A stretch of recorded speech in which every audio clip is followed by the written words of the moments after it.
These are the people who have their hearts in the right place.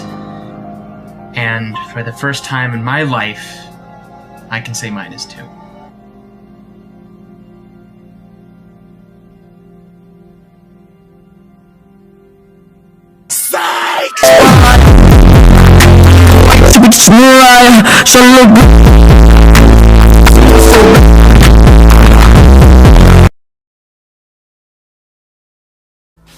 Understand what's going on around you.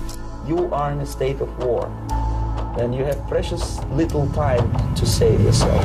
It's a slow process, which we call active measures. What matters is essentials: economy, foreign relations, defense systems. With a violent change of power, structure, and economy, period of normalization. This is what will happen in the United States if you allow all these schmucks to put a big brother government in Washington, D.C., who will promise lots of things. Never mind whether the promises are good or not.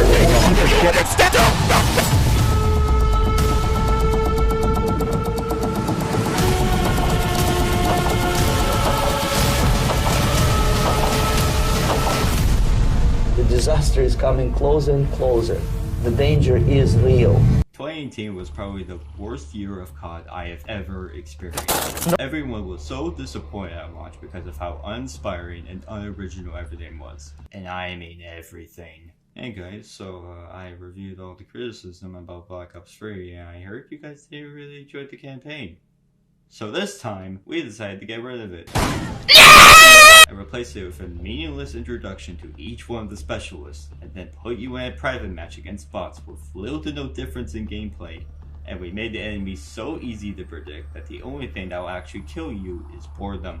As for multiplayer, we remade nearly half of the maps from the other games with almost the exact same weapons from the prequel. As if the Black Ops 3 arsenal wasn't lackluster enough.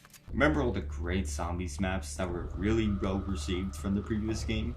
We planned to one-up them all by making the maps in the game twice as big as 2 YouTube ads at the same time, with the fast travel points being just as useful as Discord Nitro. Whoa! Some maps have deep and exciting quests the player will endure to unlock a very powerful weapon that massively benefited your playthrough, but wasn't too much that it felt necessary. Well, screw that. That'll scare all the casuals away. Instead, you now spawn in with one, eliminating all progression from the game and being remotely enjoyable. You also remember the old perk system that needed no reason to change or to increase the perk limit? Cut that shit out, Treyarch. Not only you can choose your own perks that have little to no personality at all, we also added a new mechanic that every time you drink a perk, you instantly remember how shit the rest of the engine is, and the more you drink, the more you slowly drift into insanity and then you kill yourself right on the spot. Oh yeah, and we're also at a watered down battle royale like every other game does. Okay, but as you couldn't tell by now, this game was doomed to fail from the very start. Skip it up and that up! The game could have some joy out of it, but I had a bad feeling about the future. A sinister feeling that this game was going down a dark path, and one that we can never recover from. When next year's COD came, however, I was very wrong. Modern Warfare 2019 was probably the most fun I've ever had in a Call of Duty game's lifecycle. Starting off, the Gunsmith was an amazing addition to the game, allowing the player to have near endless possibilities on how they want their gun to look like. And the campaign had some of the best level design out of the series. There was also Spec Ops that made a return, but we don't talk about that. I've loved this game so much that it ended up being the first Call of Duty game that I got a Diamond Tier Mastery camo. It's nothing compared to the grind as Damascus, but I digress. This game showed me that Activision and the other devs can make a good Call of Duty game, and my opinion has never been flipped so hard. But I'm not talking about Modern Warfare in this video. I'm talking about Treyarch's redemption.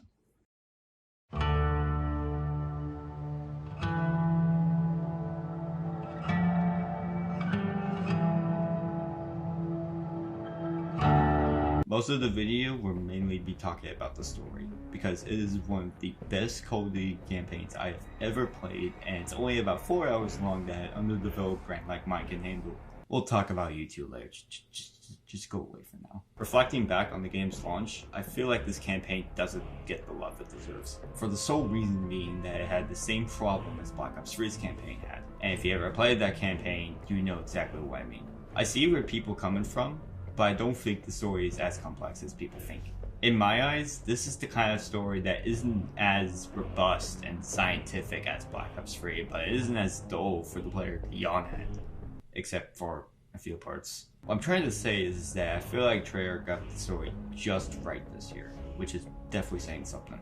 But for the people who just want random people on YouTube to tell the story, then fear not, because with my philosophical brain, several coconut vibes in my bloodstream, I'll tell you every in and out of the story, piece by piece. Also, quick disclaimer, my edits are still questionable. Furries! I just want to make that clear going into this. What the fuck?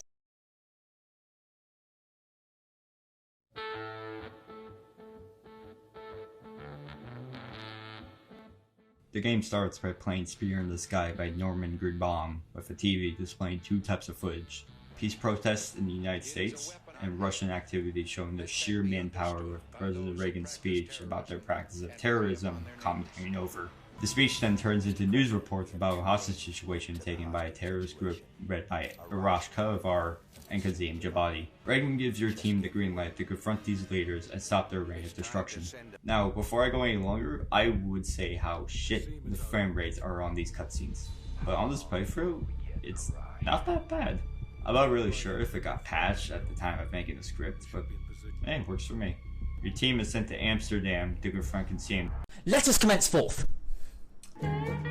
Furries! The first mission starts with the ignition of a lighter illuminating the screen, a homage to how the original Black Ops 1 started. You play as Mason for the first two missions alongside your friend Woods, completely ignoring the sacrifice back in Nam, and a new kid called Adler.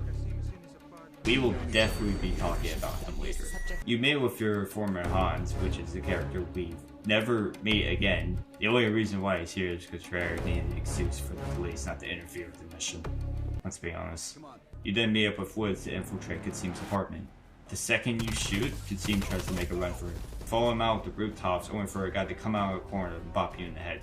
This is when you're introduced to a new mechanic called Body Shield, allowing you to take an enemy captive and letting him absorb all the damage. In addition, you can outright execute the person, or you can push him back to the shower realm with a grenade.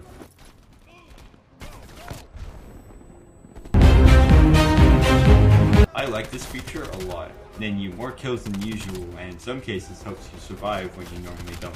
The only downside is that unfortunately I was playing on the hardest difficulty, so I only made use of this for like 1 or 2 sections of the game, but I like how they tried something new here. You continue chasing down Kazim until you find a corner in my building. Woods gives you the privilege of being the shit out of him, hoping to get something. Ladies and gentlemen, may I present to you something that never been done in a Call of Duty game before. Usable dialogue options.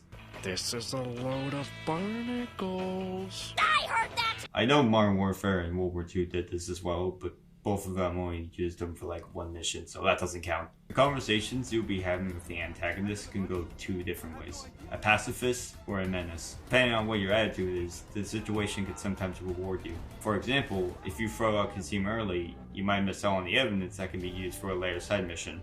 We'll talk about those missions later. At the end, you get to choose his fate. You can release him, throw him, or capture him. Of course, I decided to throw him out. Because, why would I not? You then head to an airfield in Turkey to confront Arash. You find him getting out of a truck, only for him to shoot his own men who drove him here. Typical Russians. You attempt to kill him with a sniper, but the game is scripted for you to miss.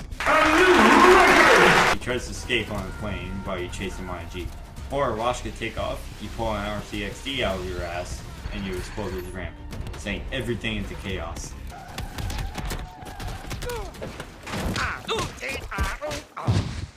You become unconscious for like 5 seconds, wake up to Arash finally being captured.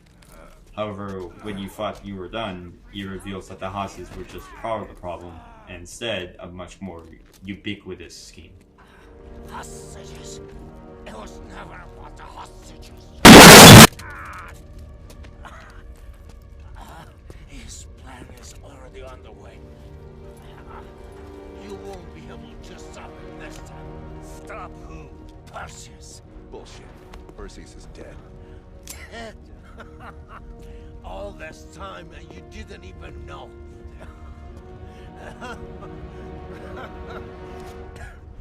Perseus will watch the world. Hudson will want to hear about this. Let's sweep the tarmac for survivors and get to Langley. Who the fuck is Perseus? The whole team, now including Hudson, then discussed the threat they discovered with the President Reagan. It seems suggested that they should assemble a small task force to take down Perseus. No, not you. The task force consists of Woods, Mason, Hudson, Adler, and the newcomers, Laserbeam, Pokimane, Skinny Jacks, and you, the player. I won't go in depth in your character until much later. 5 weeks later, Hudson gets a call from Agent Black from Johnny Test. Why did you resist a police officer? Why are you police officers? I blew up Malaysia. They both discuss everyone's role in the squad, but especially yours. And the new one. Well, don't get me started. That's the one we need to keep our eyes on. Speaking of you, you finally get to customize your character. In this file, you can create your name, gender, skin tone, military background, and your choice of 2 perks that benefit you throughout, like increased reload speed, ADS speed, health, damage, or you can choose none if you want a challenge. So as a very respectable human being, I chose a very appropriate persona. How come my dad isn't back from the shops yet? He left 13 years ago. This is gonna be a long fucking night. After that, you meet up with Adler, who will show you the base that you'll be chilling at. To find Perseus, Adler suggests that we should remember their time in Vietnam, where it was the first time they discovered Perseus. Before I talk about the missions, however, I want to talk about the warehouse itself. I'm going to talk a lot about the warehouse. Behind the board, you can find a red room with that color being the only thing illuminated from it. When you head inside of it, you can find this.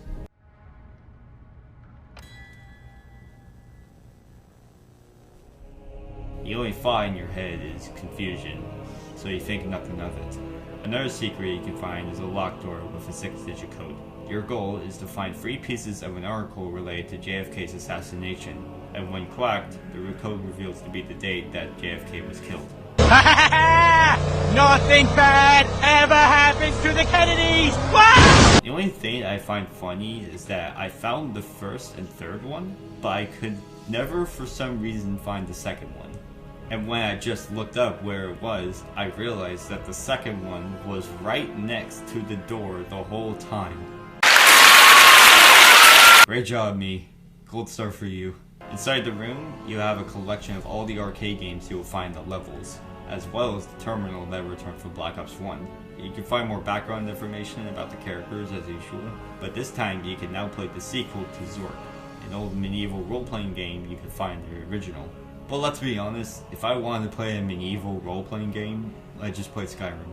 The last thing I want to talk about the warehouse is the characters. Before you select a mission, you can talk to each one of the characters for some extra character development. You can talk about different operations they've been on, their time in Vietnam, or you can find out their thoughts about their next mission. But most importantly, I noticed that right after my talk with Sims, he called up Lazar to do some punches at the bag. What surprised me is that I was there for like 3 minutes and every piece of dialogue was completely different than the last. This is honestly one of the best parts about the social space. It makes the location you're in more genuine and alive, and your environment is just real.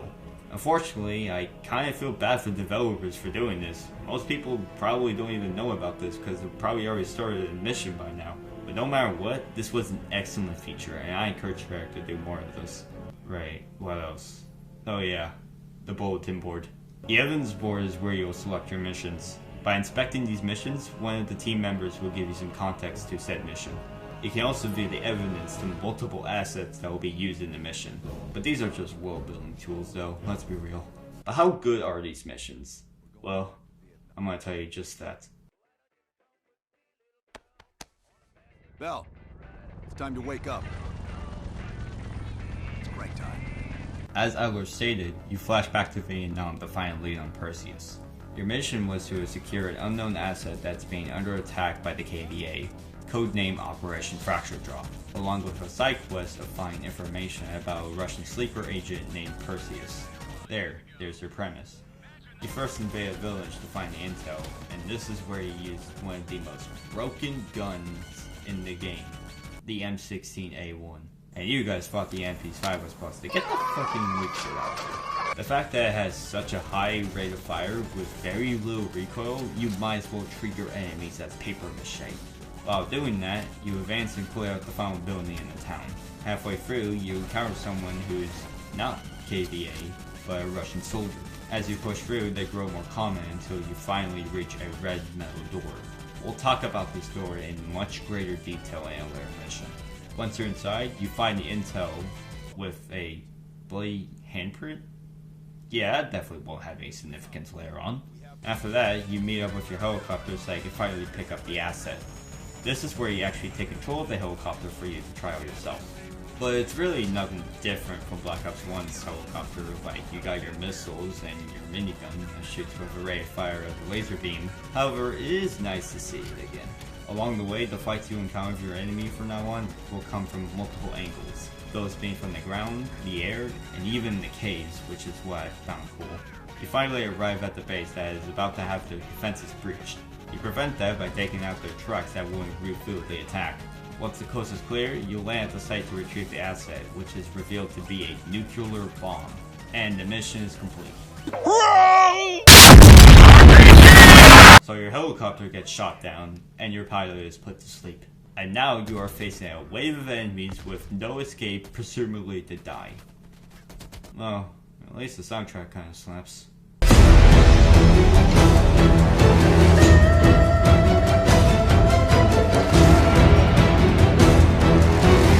Everybody knew gun knows kung fu! Just kidding, you call in a napalm strike on those bitches and all of the threat is removed. Like every other Call of Duty game ever. Well, at least in the words of KSI.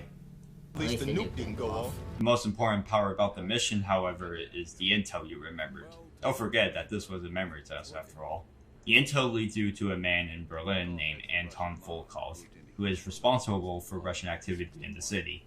In order to catch him, you'll track down his informant Kraus to a meeting to find his location. Nothing too special. Yet, you start the mission in the underground trade station waiting to head up top to infiltrate the meeting. Once you begin to move, you see German guards on patrol, probably looking for their Spyro Skylander they lost. By peacefully getting by them, you finally reach the top, only for you to get caught. And like with any other COD game, you do the most logical thing to do. Negotiate. After that, you go through a building up on top of the roof. Within lines of sight of the bar, hands will be needed.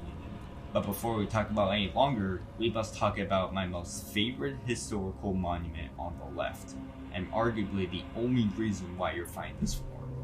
The Berlin Wall. Now, why am I talking about this? Well, first, I'm gonna give you a little history lesson on it. At the end of World War II, the Allied forces and the Russians cooperated a deal to see whoever controls Germany, specifically Berlin. They decided that Russia could take it, with the exception that the Allies could at least take half of the city, each having their own economic system. And that's where the problem began. And of course, people didn't like that, so they migrated over to the American side of Berlin. That was a lot more prosperous. Russia did not like this, obviously, especially when most of those people were factory workers, making Russia's side even more miserable than it had to be. In response, they cut off the supply trucks that they were making the other side flourish in the first place.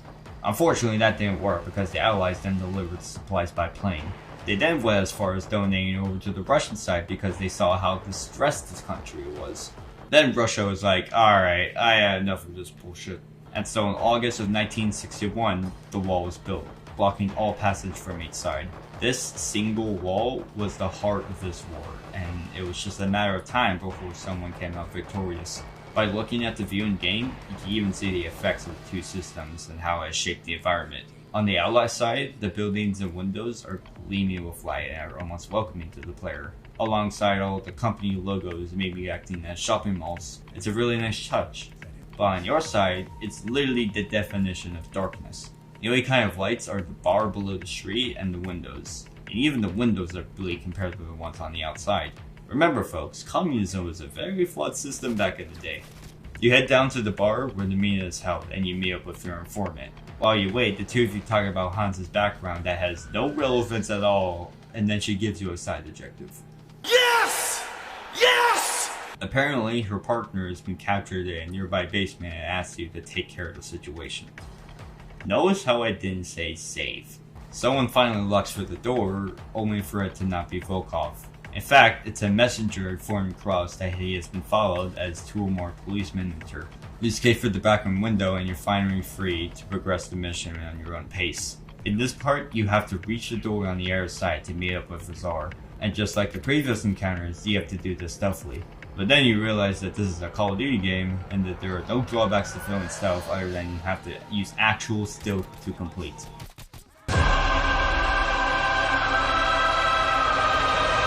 Oh my God!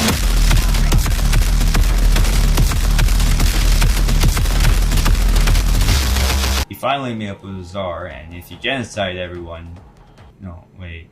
When you genocide everyone, you'll probably get one of the best lines in the game thus far. That's your low profile, Bell. God help us all. Wait, am I forgetting something? Oh, yeah, right. If you head to the left, you can find the prisoner the informant was talking about. Once you quickly dispatch the guards, you confront him with questions about Volkov, only for him to complain about his job. You're then left with 2 options. You can free him, or you can end his life. As the wonderful saint I am, I decide to release him into heaven. Please don't kill me. Now, you're probably questioning why it was necessary to kill him. Well, that's because you have to kill him anyway in a later mission because he ends up switching sides. Back to Lazar, you two meet up with Park at an electronics store. Across the street is where Cross's house is. Your new plan is to plant a tracking device in a briefcase that Cross will bring to the new meeting. Once you infiltrate the house, Park states that all attacks should be non-lethal, which is where you pull out your tranquilizer gun, that you only use on Cross's wife.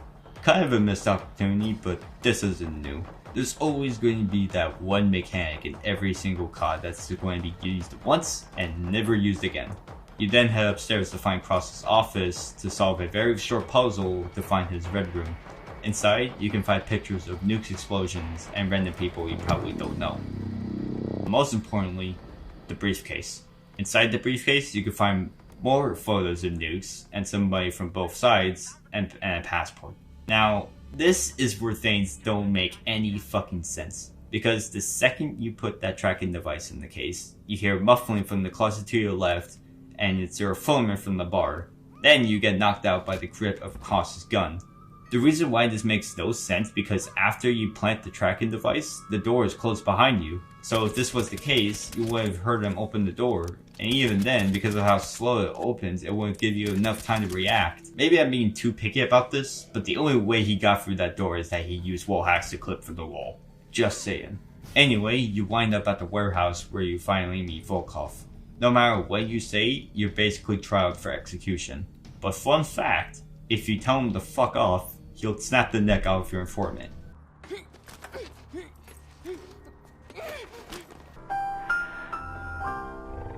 However, even though you get a gun pointed to your forehead, you soon realize that you're not in danger.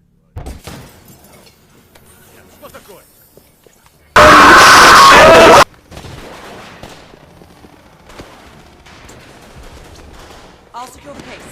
Get Volkov. The last minute or two of the mission is chasing its Volkov with a big wave of enemies being thrown at you. Once you have dealt with them, you now have Volkov at your gunpoint. You then have 2 options. You can take him in for interrogation, or you can end his misery.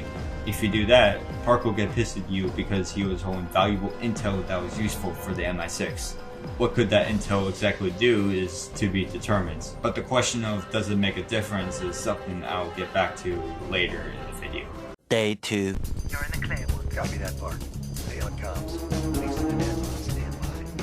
The intel you recover from the briefcase leads to uncharted territory in Ukraine, where you might find a lead on Perseus. If you don't get the memo yet, it's basically what this campaign is. You get intel that leads you to another location that gives you more intel. But then again, that's like every COD game. When the mission begins, you are given a great view of the base up ahead, a reminder of how powerful and vindictive the Soviets have become over the years. You infiltrate the base, bang bling bam, void an ATV from detection, and it is here where you face what every COD player fears. A locked door. Every mission has at least one door that has to be lockpicked. It's pretty inoffensive, but I still question myself whether or not this was actually necessary to add into the game. Normally, most doors in the beginning will usually have 1 or 2 springs, while later levels will have 3. The difference with this door, however, is that it has 5 springs to crack. Or at least that's what you thought, because when you try to crack the third one, this happens.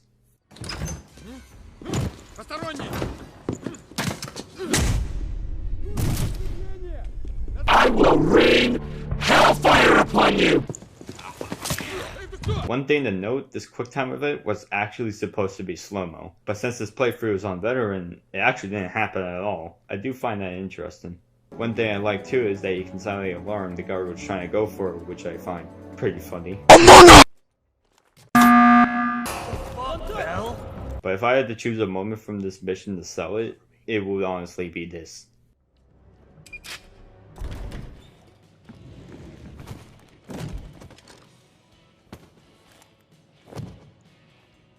Not a fucking word, Bill.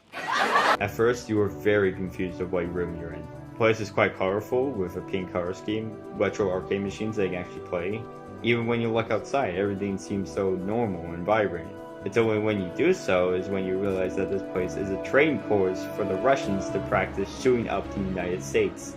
Now, I have no fucking clue whether or not this was real or not, but that's something you're going to have to look up later on. Now, when you get to engage them, however, I feel like the devs missed something here. There are watchmen monitoring the exercise, and no matter who you shoot, you get detected no matter what. I feel like if you shoot the watchmen, the people down below shouldn't notice, thinking that it's just their teammates. But then again, Russian soldiers are probably trained enough to know the difference between the sound of an AK and a SIG. You can also find a burger town? Yeah, I'll talk about that later too. You can actually interact with the burger bot to actually get some very unusual lines. Perfect. 1 heart attack coming right up. Interact with it more, and he will give you a grenade launcher out of his ass. How kind of him. Once you get out of make-believe land, you're presented with a new enemy type. Low-budget Iron Man. Oh my god!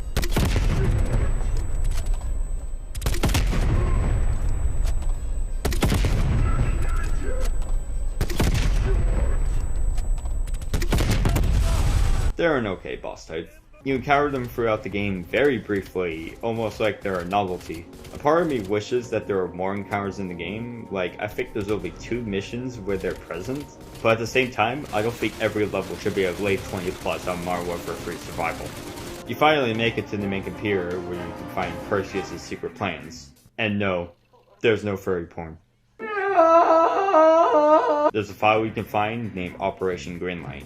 Woods immediately catches attention and demands printed copies of the audio files. You can actually listen to the files and the recorded conversations between Hudson and Black about a stolen nuke from Berlin. We confirmed it. The nuke smuggled out of Berlin is a Greenlight asset. It's one of ours. If that gets out... No one will know, not even Adler's team. The stakes are too high. High is an understatement. We're talking about an American nuke hidden beneath Berlin.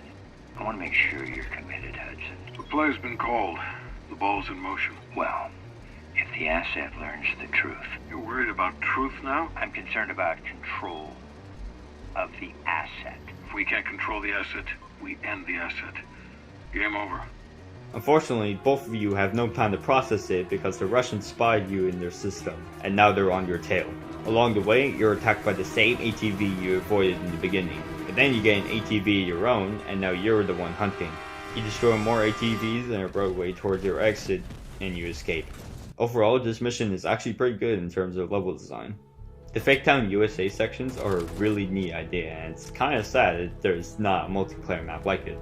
I forgot to mention this in the beginning, but there's a side objective where you use your camera to smack pictures of the base's blueprints. 3 of them gives you a piece of intel, and all 6 gives you a calling card from the Challenges tab, which is something I'll talk about at the end.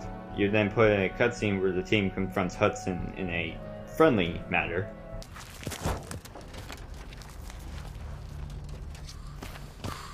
You knew the nuke us from Greenlight. Didn't tell us. What else are you hiding? Maybe I can knock the truth out of you. You might want to rethink that, Woods. Everybody stand down.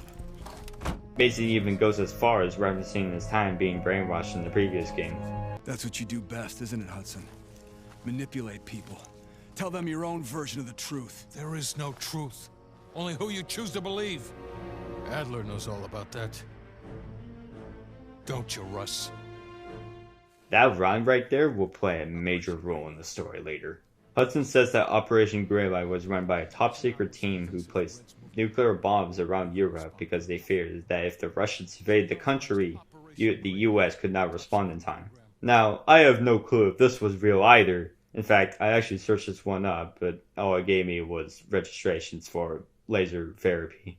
Day 3. If they win this season, it's almost worth facing the fighting squad. I've only 1 hour of fuel, so after that, you'll find yourself a new ride. Come on, let's get moving, Mason. If I had to rename the mission, it would honestly be called Fan Service. The mission takes place in the Ural Mountains, the same place Hudson and Weaver infiltrated WMD in Black Ops 1. We're going back because the Russians have set up an excavation site to dig up an old mainframe. Why they want this mainframe and what's in it is unknown. Maybe they're looking for the third point that was missing from the computer. When you make it to the base, everything is in ruins.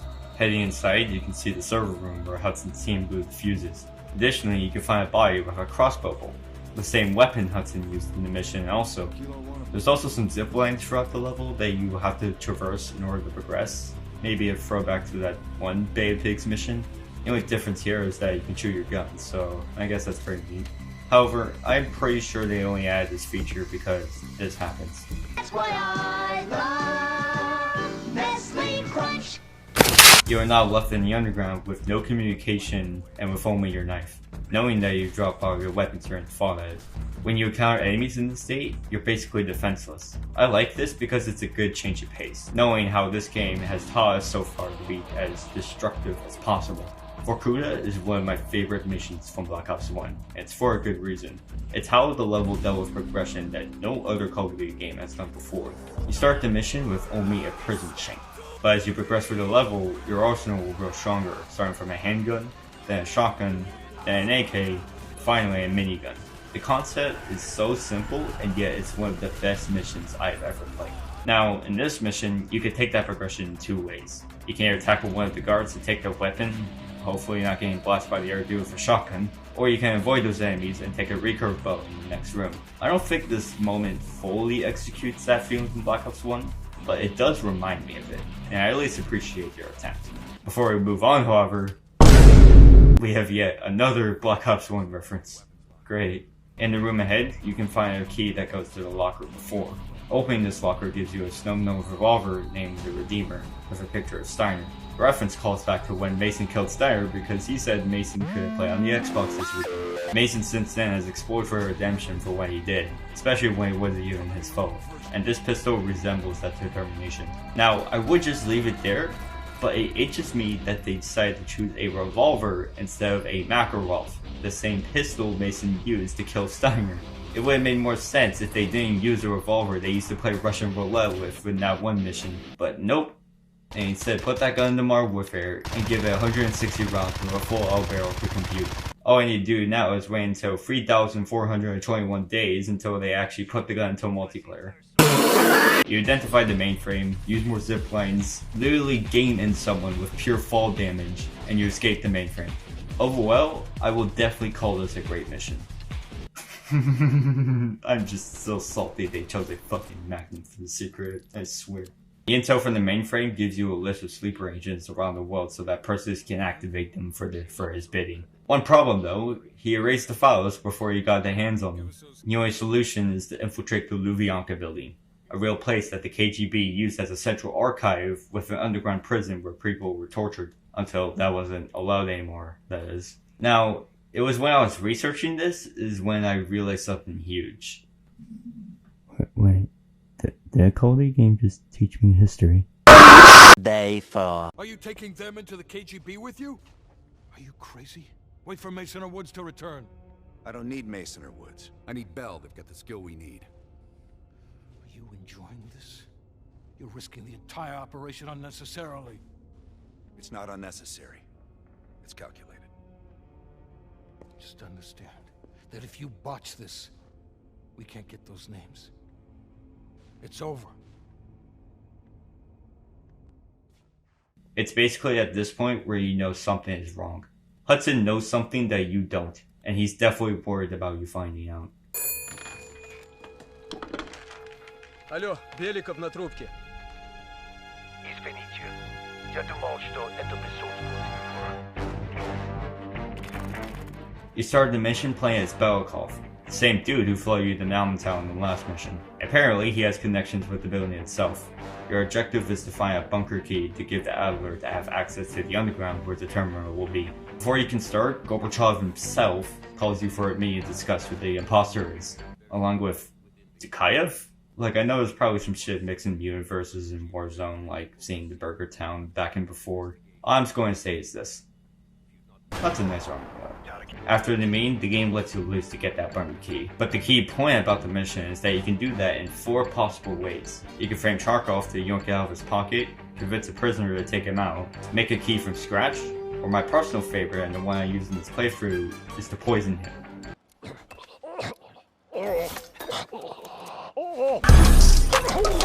The reason why I like this path is because you actually get to learn about Charkov's history and how he ended up in his position of power. Sure, you're gonna kill the man any minute, but I like this expedition. Now, I don't know if it's just me, or the fact that I forgot to take my medication today, but getting the actual poison is the only bad part about it. The poison is locked away in a cabinet in Kravchenko's office and requires a 6-digit code similar to the one at the warehouse. The problem I had is that I simply couldn't find where the code was. You can look at Kravchenko's personal computer to find it, but all it gives you is a recipe on how to make Nova 6 and a list of suspects that could be the mole, with you as the only person who's sus. Don't get me wrong, that's good plot development, but that doesn't help me find the code. I honestly had to search the code up on YouTube because of how hard it was to find.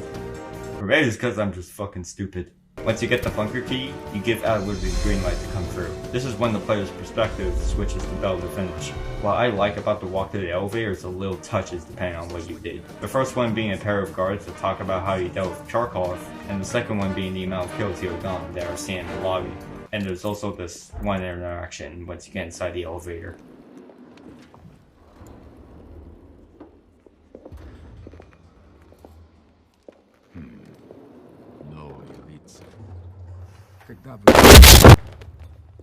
Elevator conversation always gets awkward. The combat portion of the mission starts once you reach the underground bunker. Your next objective is to find the main terminal to download the sleeper agents from. Once you reach the room, you can instantly tell that you have to defend it. Why? Because there's mines next to the computer with a Desert Eagle with a funky looking scope on it. Don't have much time before they get through. Now, before we move on, I want you to look at this exact frame, and I want you to see what's familiar with this screen. No? Well, I sure am. There was one thing back at the warehouse that I didn't want to explain until this exact moment. There's a computer next to the red room you can log into. Here you can find more conversations between Hudson and Black, with unlocking more progressing through the game. There's also character bios you can find out just for a bit more backstory. But the main part about this terminal is that there is a list of sleeper agents, which is the same list in the main terminal in the bunker. What? You mean to tell me that we are acquiring intel that we basically already have? And worst of all, there's still no furry porn on this. Okay, I'm done with that joke. Man, this is why I never buy Apple products. If you ever ask about the specs of my Mac again, you're gonna die. Once you get the data, your final objective is to simply get the fuck out. There's just one tiny issue though. Belikov finally gets captured once you head back to the elevator, and the KGB threatens to kill him if you don't comply. Luckily, you planted a gas mine in the venting system, meaning you can defuse the situation with a press of a button. God, I fucking love Call of Duty. Once you give Belikov a gas mask to survive, the game throws you another issue at you. Since you lured literally everyone in the building, there's now an entire task force waiting outside the elevator to fuck you up. But just like old Call of Duty fashion, they conveniently put Juggernaut armor inside the elevator to protect your crew. I swear, I think Mortal Kombat movies have better narrative decisions than this shit, I swear. Jokes aside, I honestly do think this part is actually pretty sick. I mean, who doesn't want to be in a juggernaut with a big machine gun? You finally reach the getaway car, literally dump all of Tricky's military force into one truck. It's a self-defense situation. Overall, this mission is one of the better ones in the roster. The mission was very reminiscent of the mission Liberation from World War II, but at a much bigger scale. But with that said, nothing could prepare me for a mission that I'll definitely talk about later. With the list of super agents recovered, your team finds one that might be a lead. The agent's name is Theodore Hastings, and apparently he works on Operation Greenlight. I mean, yes, this is probably the person Perseus is after. Before you launch the mission, you can finally talk to Mason in Woods, and it's probably one of the best conversations in the game. You got a point in saying that? You sound concerned too. If you're trying to be friendly, this is the dumbest way to go about it. We're just fucking with you. You should be concerned. You can even get some exposition on their mission in Quezon, which was the mission in the original Black Ops. No, we were after a different spy in Quezon. Huh, that's right. Our team was right next to Adler's when we touched down in Way City. That's also the first time I had the misfortune of meeting Hudson. In all those years, nothing's changed. He still has the personality of a wet fucking blanket. If you attempt to start up the mission, you'll get a warning tell you that you'll never return back to the warehouse. So before I talk about the mission, I think it's a good time to talk about the side missions.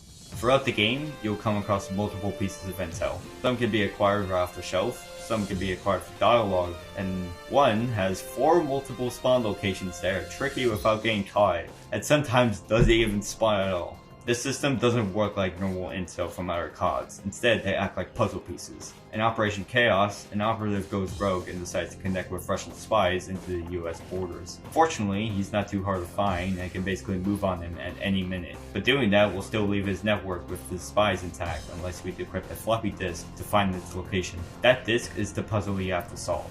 Assuming you have all 3 pieces, that is. Now, the first time I came across this, it completely threw me off.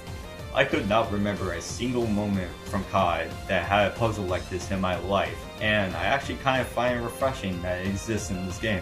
Overall, I really like the mission and its puzzle. I can't say the same about the other mission though. The objective is to kill a high-ranked Soviet by the name of Brunner, and the puzzle attached is to figure out 3 of the 8 suspects that could be some of his agents. And on every playthrough I've done, I could never get all 3. The first piece of evidence is a dead drop list. These are the people you are trying to find, and the only hints the piece gives you is the person's gender and a place of date. The strategy is to basically match up these dates and places to whatever person's travel history. Unfortunately, there's likely going to be multiple people that will have the same gender and place to go with it. Well, what's the next piece of evidence then?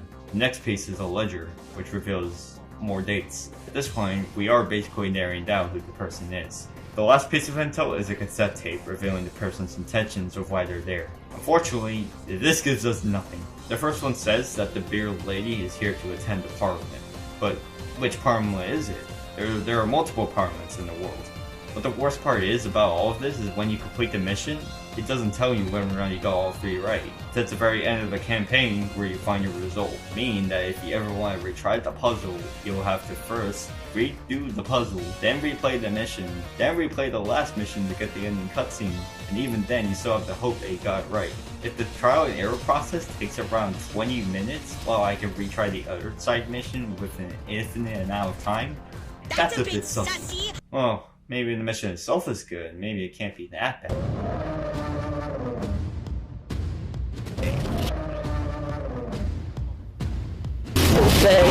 Well, I'm done with this shit stain. At this point, I just want to finish this section of the script as fast as possible. Adler's late. No, love, we're early. Adler should be checking in right about... Park, we're in position. Copy that. We're moving to flank. Your team tracks down Theodore at Cuba, where the building is having heavy resistance. This part would have been torture on veteran if it weren't for the AI being somehow worse than Minecraft zombies on peaceful. There's even one point where the enemy placed their foot on the entrance with a machine gun and a lot of people guarding it, but it was completely debunked because I was able to shoot through the cracks of the fence where they couldn't shoot me back.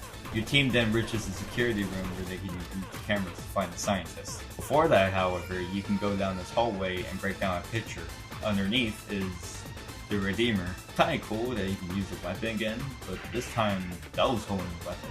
So it kinda contradicts the whole concept the gun was going for in the first place. I also do find it funny that this gun is in a mission where it's also home to another special weapon, the Fighter Starter, which is basically a Howard 77 with incinerator rounds. And no, this is not a multiplayer.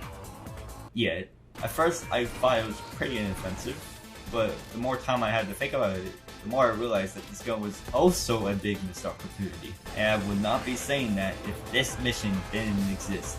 In the mission, you spawn with a Spaz 12 called the Dragon's Breath. And this weapon would have never been iconic for me if it weren't for the first shot I took with the gun. The worst thing about this is that it's probably more of a letdown than the Redeemer, because first of all, the weapon's actually in the game, and second of all, the game was just talking about that exact mission when you were talking to Mason and Woods. I am only going to say this once and never more. That's a bro moment.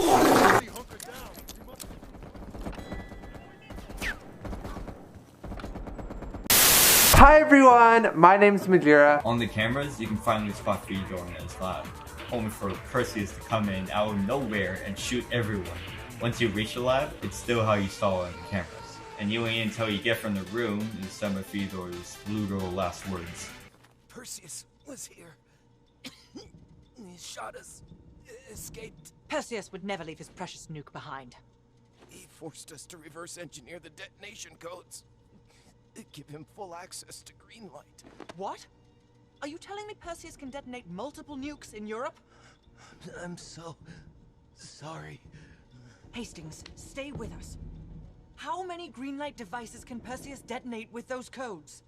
He can detonate all of them. Your team then moves to exfil on top of the roof, but on it is a lot of reinforcements equipped with snipers and RPGs about to fuck your day. This is basically the event in the game where you can completely outnumber, which is why the game gives you an AC 130 halfway just to dunk on the roof. After that, your plane finally arrives. Let's just hope that a random dude with an RPG doesn't come out of nowhere and destroy our current position. I'm just a nigga with a rocket launcher.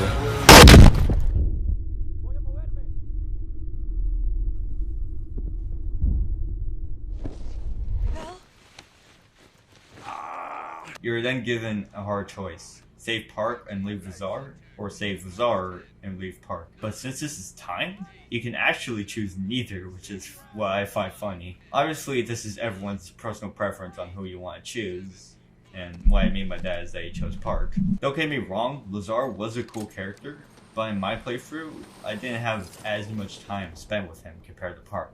And of course, Park is the character in the game that always gets simped over on the internet. I swear, if I get a single comment saying I'm simping over her, I'm honestly banning you. Well, that was a goddamn fiasco. You go in with the intel you have, not the intel you want. We paid the fucking piper down there. You think this is Bell's fault? I don't know whose fault it is. I just know that Perseus doesn't have a single fucking nuke. He's got dozens. Millions of people are gonna die, and the United States will take the blame. You need to find out where he's planning to broadcast the activation signal. How are we gonna pull that out of our ass? Bell knows where it is. Bell?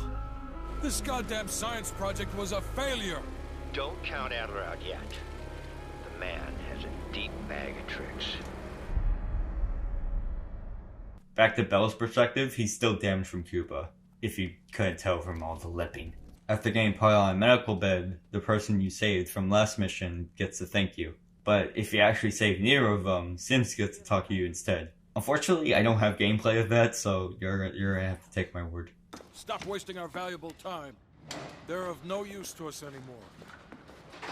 Adler doesn't even pretend that Hudson exists. All he's focusing on is getting answers. You, on the other hand, you have no idea what's happening until you realize that your myth is starting to become fact. After Adler does a Dead Space 2 on you, that is. And thus, we transition into one of the best missions in the game, and is the only reason why I'm making this video. Do not trust Adler. Adler is lying to you. Do not trust him. Do not listen to Adler. He is lying to you. He is lying to you. Do not trust Adler. The mission starts with a voice simply telling you not to trust Adler, and that he's lying to you. The voice also appears to sound like a Russian accent. I really wonder who that could be. Your objective is to follow Adler's instructions in order to find the bunker. Now, chances are, you probably have no idea what the bunker is, but really, you're not supposed to. There is no intel, or not even a mention throughout the game telling you what the bunker is at all. But there's one person who does know. It's Bell. It's here where you not only question Adler, but yourself. The entire mission is trying to perfect your character's form, and you'll see how the mission does that within a few seconds. When you spawn in, Adler says that you pick up an M16 to defend yourself against a KVA attack. Now, you could listen to Adler and get the gun, or you can pick up the MP5 that is closer to you. The mission is filled with situations like this, and your decisions are related depending on if you trust Adler or not. It's so unique that I don't even know how to explain this mission's layout, so for the sake of keeping this video consistent, I'll only talk about my playthrough of the game. I decided to trust Adler in the mission. I don't know why I choose this path exactly, because personally I think this mission shines best when you ignore him for reasons I'll explain later. For the map layout itself, it kinda looks like Process of Elimination. The layout leads up to two paths that will split into two more pathways that will lead into the bunker. Except for one path that will lead you to a rat tunnel where you will find zombies. Marvelous. Every time you cross a path, you can no longer cross it again for a second time every time you come back. That is a bit I'll talk about soon. When you find the bunker for the first time, the entrance is a red metal door. The same door you found in the second mission. Inside, you'll find Perseus, but the screen fades to white before you can do anything. Adler then puts you back in the beginning, but it's a different scenario. It's night, and the whole field has become a stealth mission. Once past, your environment works in weird ways, like seeing terminals in random places, pictures from Cross's red room, and even the TV you keep seeing. If you take the left path, you can find the person that you left behind walking the bridge, and it creepily runs away like it's from a FNAF game. The second time you visit the bunker, it's pitch black with two projectors. One of them has various pictures of Russia, and the other has pictures of war. Each one has a picture that is half of a door. By both halves, you can enter it. You can find Perseus again, but it fades to white. Again. But this is where things get really fucked up. You spawn back in with a funker, but your mind doesn't see that first because it's too busy focusing on the fact that your enemy you're facing is an army of Adlers.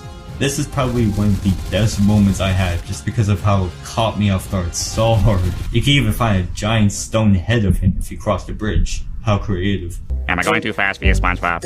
How's it, Squidward? What the? When you find the bunker for the first time, it's locked, but your environment morphs into the bunker anyway. It's this section in the bunker where things get even more fucky. Probably my second favorite moment is this part where you're going around in circles indefinitely over and over and over again. Only when you turn around is where you'll find the door. I couldn't tell if I'm playing COD or an optical illusion simulator.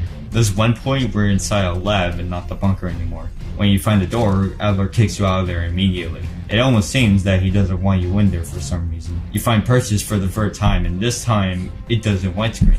But what it does do is that it stops time before you can even listen to what he says. At the end of the room, you can find another Fallout looking ass computer with some important topics. Looking at any one of them, however, it's corrupted. You can only look so far up ahead until the computer shows the entire paragraph saying, "Don't trust Adler." Then you get widescreen for the final stage. At this point, Adler just wants you to get to the point, and he pulls you to the temple like some sort of Gmod admin. Oh look, an Xbox achievement. Time to brag about my gaming score to all my friends. I was trapped for a long time. Lived and seen things you couldn't imagine. When you enter the bunker for the last time, you can finally listen to the rest of Perseus' plans to frame the United States. But most importantly, the location where he gets to do it. For the safety of Solovetsky. You are then shown a distorted flashback having Adler pull you out of a car after you get shot. Don't worry, we're only about 7 seconds away from explaining this. Finally wake up from the situation with Adler becoming more furious with his words. And it's here where you learn the truth.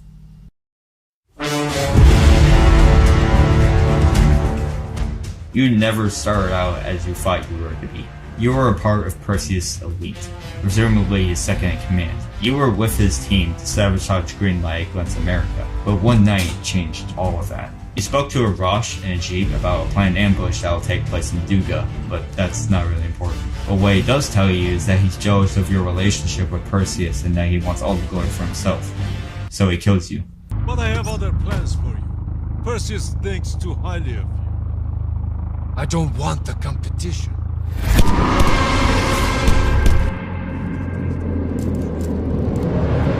This is where everything comes full circle. Adler's team find you alive after being shot and take you for interrogation. It doesn't work, however, so they resort to the MK Ultra project, the same program used against Mason to get the numbers. This time, instead of extracting thoughts, they decide to create some. They decide to implant Adler's memories into you so that you can simulate them to make you feel like you're people you're familiar with. In other words, they basically rewired your memories so they can be a part of you. You were really never in Vietnam at the beginning of the game. In fact, the intel you got during the mission was some you already had when you got shot in the Jeep, hence why there's the bloody handprints. This is also the point where the team talks about the character sheet you filled at the beginning of the game. The faction you choose is based on some of the team's ideas for the subject. Choosing the CIA was Adler's idea, MI6 was Park's idea, SKGB because they thought it was the most logical, and Classified if they couldn't figure out something. When creating your character, you can actually see the interrogation room in the background where you're presumably mind controlled. My second playthrough of the story was probably my best because of all these little details I started to notice and what it will lead up to.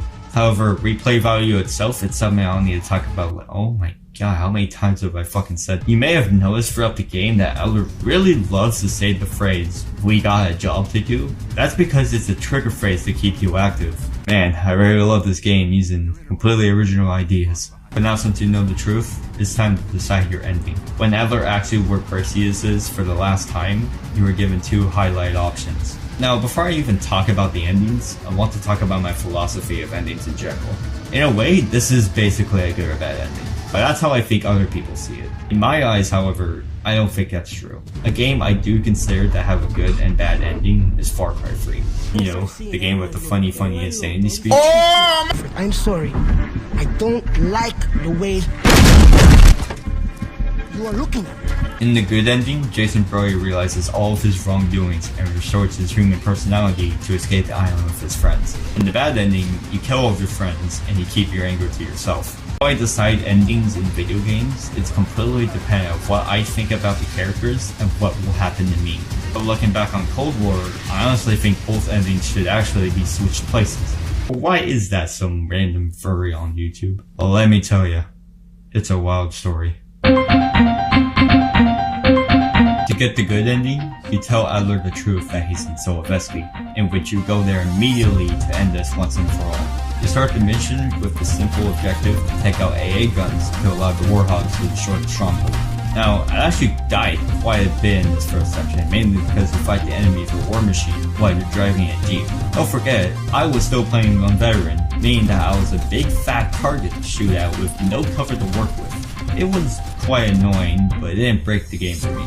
But it almost did what it got out of the vehicle, because when I looked around at what I was facing, I realized the most biggest flaw in the campaign.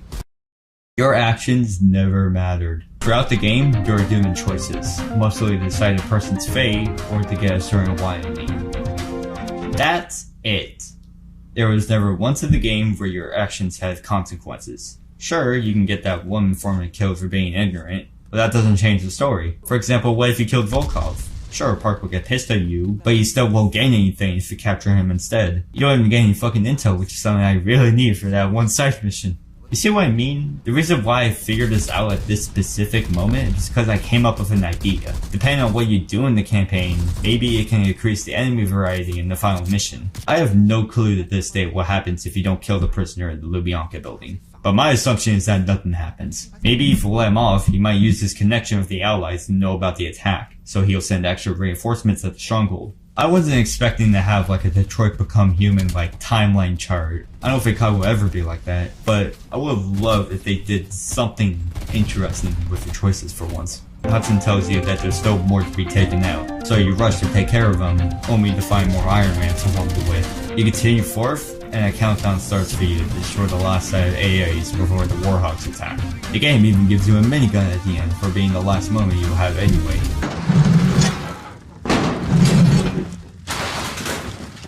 Take my hand, Bell. We did it. This is a message to Perseus, and those that'll follow him. We don't just sit back and hope for the best. We'll make the best happen. This is how wars are won, Bell. After the mission, you're presented with one of the most unusual cutscenes in the game. Arctic air. There's the head, doesn't it? Bell, you made 2 extraordinary sacrifices to stop Perseus. One was without your knowledge. The other, you made that decision of your own accord.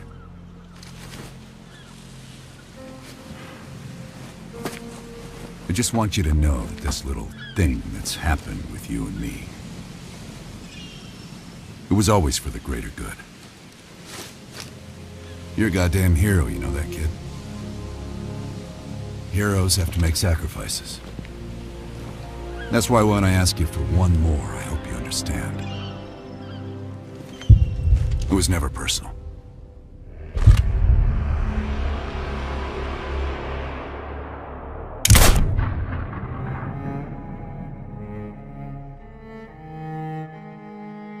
Now, there are a lot of theories people have come up with behind this ending, but with the research I've done, I came up with a conclusion. Adler was happy with the success of brainwashing you, but there was a problem. If you found out you were brainwashed, Adler feared that you'll know too much of Adler's past, and you might use it against him, because he doesn't trust anyone. The reason why I don't consider this a good ending is because even though you saved the world, which that might be a way you do the ending for, you still kinda get screwed at the end. On top of the fact that you've basically been lied to the entire game, Adler is kind of a shitty person. So what if you want to kill him?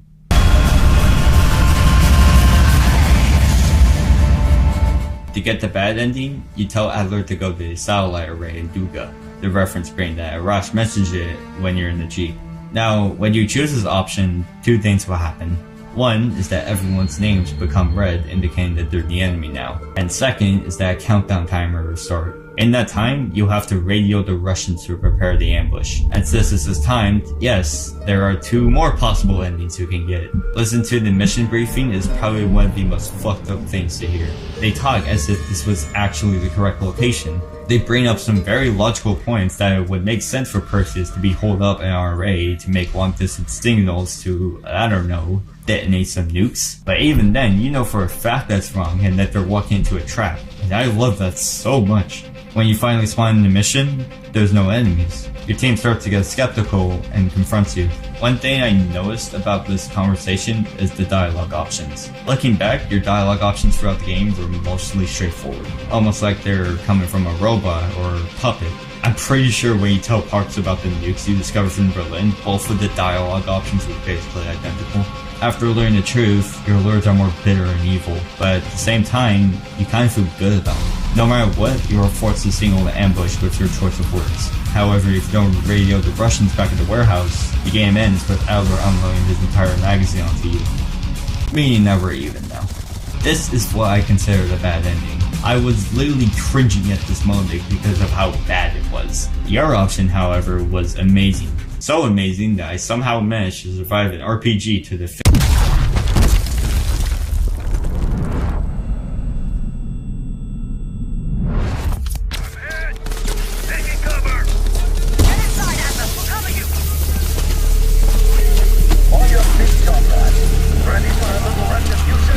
When you wake up, a man with a gas mask is there to greet you. He gets you back up and gives you an AK. This is the first time in the game where you start out with an enemy weapon. In fact, it's very rare in a Call of Duty mission to start out with a non-American weapon.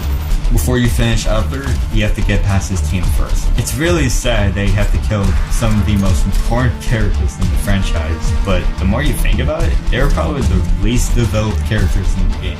I feel like they were just there for backdrop instead of actually being important to the story. Oh fine, I'll pretend to be sad just because they died. No!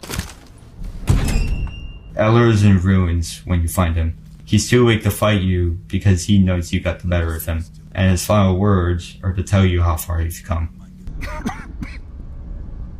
I'd offer you a cigarette, but you don't smoke anymore. We tried to help you with all your worst qualities. I guess science still has its limits. Please, just shut him up. Looks like you made a new friend. I'm happy for you. He seems charming. He's really growing on me. You are given two final options. Light him a cigarette, or put him out of his misery. If it's decided to light him up, he'll try to kill you with his knife, and oh my god, it was a quick time event. But because of how weak he is from the blood loss, you easily overcome him, and stab him in the neck.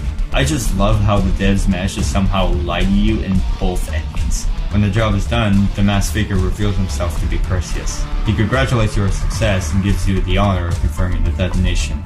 And to think, after all this time, they still believe I'm Perseus. As if Perseus could ever be an individual working alone. So American. This exact line is why I love this ending the best. Perseus is definitely an evil person, but he at least gives respect and dignity to his friends, unlike this prick. Ivor was someone you thought you could be trusted, and instead it was something that made you feel that way. One of the reasons why I love this campaign is that they show how the Americans can be just as sinister. Most Call of Duty messages are usually Russia equals bad, and I mean they're not wrong at any capacity, but if you think about it, we're no different. Black Ops Cold War is one of the first Call of Duty games to break that cycle, and because of it, it's one of the most unique Call of Duty campaigns I have ever played. Before I move on, I want to talk about some other features in the story. At the end of every playthrough, it will play an overview of all the choices and actions you made during the story. We normally talk about how this doesn't solve the problems of relevancy in your actions, but at the same time, I don't want to leave this on a bad note, so we'll just leave it at that. The last thing I want to cover is the interval calling cards, which access the game's replay value. Some can be acquired for your decision in the game, and some are like you're trying to find a secret in Doom. Oh no! Collecting 6 in a set will unlock an animated calling card. These sets are based upon your actions, such as if you killed everyone or you didn't. Then there are Dark Ops challenges, which are more difficult to get. So far, I only have 2 of them. One of them is for decrypting the floppy disk, and the other is actually somehow killing yourself in Break-On Through. Sure, Bell, you committed suicide. This is going to be a bold take, but I feel like without these challenges, the campaign wouldn't be the same. By far, this is one of the shortest COD campaigns I have ever played, and I feel like the challenges were here to fill the void. So thank God the devs took this in mind. Overall, I think Prologue did an amazing job bringing back the campaign in such a grand way. I always will still have a place in my heart for the older campaigns, so I'll consider this to be one of the best modern campaigns. Don't get me wrong, it definitely has problems. But after all, I still think this is a good campaign and there's definitely some fun to be had. At the end of the day, I'm not here to look for a deep narrative in a video game. Because as long as I have fun, do I really call it a bad game? The answer is never. My insight on video games as a whole has completely changed throughout my years playing. Black Ops Cold War does have some problems and some pretty noticeable ones, but to me it gets outweighed by the good. Because after all, I play video games for fun, not competition. As long as the game is enjoyable, who cares if the voice lines fucking suck? Who cares if the gunsmith has been downgraded? And who cares if this game is basically Black Ops 1 Remastered? Wait a minute, I've given Black Ops 4 a lot of slack in this video, but I don't think it's a bad game. It's just deeply flawed. I had a good time playing this game and it was really rare for me to think otherwise. I'm excited to see what Treyarch has in mind for future titles and the ideas they bring, because this time the path they're taking is a lot brighter than before. For the first time in years, I felt like Call of Duty is starting to become a better game in the genre, and this game is the perfect example of that. So I'll give Cold War 8 Necro King bundles out of 10.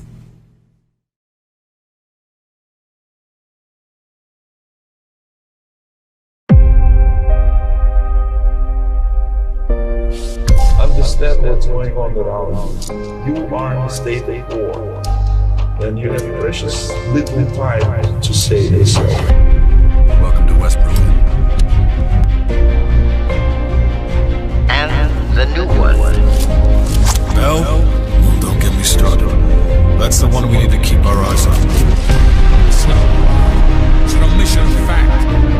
That's what you do best, isn't it, Hudson? Manipulate people. Tell them your own version of the truth. There is no truth. Only who you choose to believe. Millions of people are going to die, and the United States will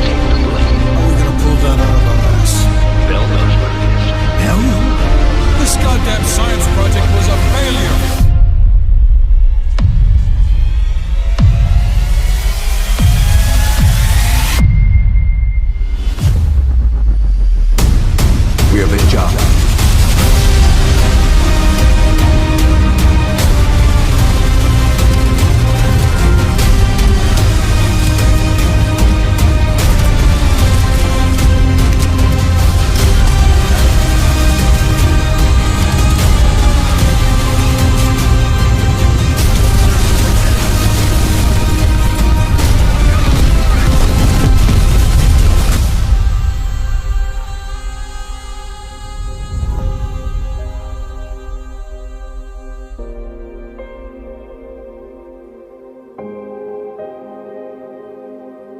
Disaster is coming closer and closer. The danger is real.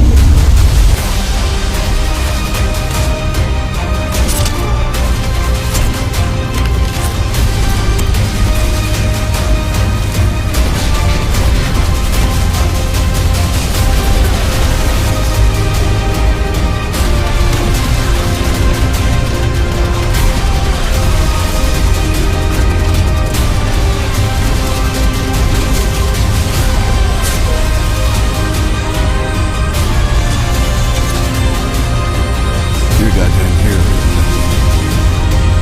Heroes have to make sacrifices. That's why when I ask you,